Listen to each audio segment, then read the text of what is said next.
မီဇုံးပိုင်ကိုချစ်ပြပေးမယ်နော်မီဇုံးပိုင်ဆိုတာဘာလဲဒါကျွန်တော်တို့မီဇိုရမ်မှာဆိုတော့let's go အခုမှစမယ်နော်မိဘဒါတော့ကျွန်တော် channel မှာစိုက်ထားတယ်တခွားတီးတွေပါနော်ဒါကျွန်တော်ရဲ့စိုက်ခင်လေးပါဒါဆိုတော့တီးလေးတီးနေပါပြီဒါလေး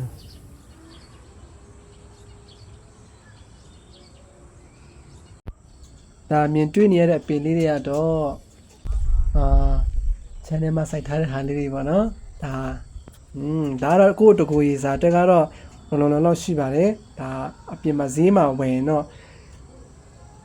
ကိုကဝယ်လိုက်ပြီဆိုရင်အလကားဖြစ်တယ်ပေါ့နော်အဲဆိုတော့ကိုလိုတော်လေးခူးပြီးမှသုံးဆောင်လို့ရတယ်ဒါလေးကတော့ရွှေပဲတီးပင်ကတော့အမျိုးစေးနဲ့ကျဲထားတယ်ပေါ့နော်ဒါမကြည့်သေးဘူးဟိုမှာတခွားတီးပင်လည်းရှိတယ်ဒါတခွားတီးကတော့9လုံးလောက်ရှိပြီစားရတာပေါ့နော်ဒါအပြင်ဖရဲတီးပင်နဲ့စိုက်ထားတော့မြဖရဲတီးပင်ကတော့နည်းနည်းအရွယ်မရောက်သေးဘူးပေါ့နော်ကြီးလာတော့ကျွန်တော်တီးတဲ့ခါကျရင်တော့ vlog လေးရိုက်ပြပေးမယ်နော်ဆိုတော့ကျွန်တော်ဘိုက်ချစ်မဲ့ဆိုတော့ဘိုက်ထဲမှာထည့်မဲ့ပေါင်းပစ္စည်းတွေကိုကျွန်တော်တန်ရှင်းလုပ်တယ်အရေခွင်တွေချွတ်တယ်အင်ကြီးတွေချွတ်တယ်အဲ့ဒါပြီးတော့အရေခွင်တွေအင်ကြီးတွေကိုကျွန်တော်ကမြေဩဇာဖြစ်ပြန်လဲအသုံးပြုမှာဖြစ်ပါတယ်ဒါအခွားတီးပင်စီကိုကျွန်တော်မြေဩဇာအနေနဲ့ပြန်ဖိုးပေးလိုက်တယ်ပေါ့နော်ကျွန်တော်ရေဆေးတယ်ရေဆေးပြီးတော့အာလူကိုကိုလိုချင်တဲ့ပုံစံတိုင်းလေးလှီးဖြတ်လိုက်တယ်ခရမ်းခါးတီကိုလည်းလှီးဖြတ်လိုက်တယ်ဒါကော်ခါးတီကိုလည်းကိုလိုချင်တဲ့ပုံစံတိုင်းဖြတ်လိုက်ပါတယ်ရေလေးထည့်တယ်ကျွတ်တနီလေးထည့်တယ်ကော့ကင်းဆိုဒါထည့်တယ်စားထည့်တယ်ပြီးတော့အာလူထည့်လိုက်တယ်ဘာကြောင့်ကျွန်တော်အာလူရင်ထည့်တယ်လဲဆိုတော့အာလူကိုနူးအရင်ဆုံးနူးခိုင်းစေခြင်းလို့ပေါ့နော်အဲ့ဒါပြီးရင်တော့ဘိုင်မှာမပါမဖြစ်ပဲပီးဆက်ပဲပုတ်ပေါ့နော်အဲ့ဒါလေးကိုထည့်ပါတယ်ပဲပုတ်စားအသားလေးအသုံးပြုလို့ရပါတယ်သူ့ပေမဲ့ကျွန်တော်တော့ပဲပုတ်နဲ့ပို့ပြီးခရင်တွေ့ပါတယ်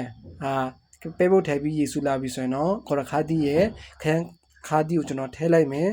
ပြီးရင်တော့ပစွန်ထောင်းထားတဲ့ဟာလေးကိုအနည်းငယ်ထည့်လိုက်ပါမယ်အရသာလေးပြီးပြည့်စုံသွားပါတော့ဘာကြောင့်မီဇိုရီယာဘိုင်ကိုကြိုက်ကြတယ်လဲဆိုတော့ဘိုင်မာကစီမပါဖြစ်တဲ့အတွက်ကျမ်းမိုင်နဲ့ညီညွတ်တယ်လို့သူတို့က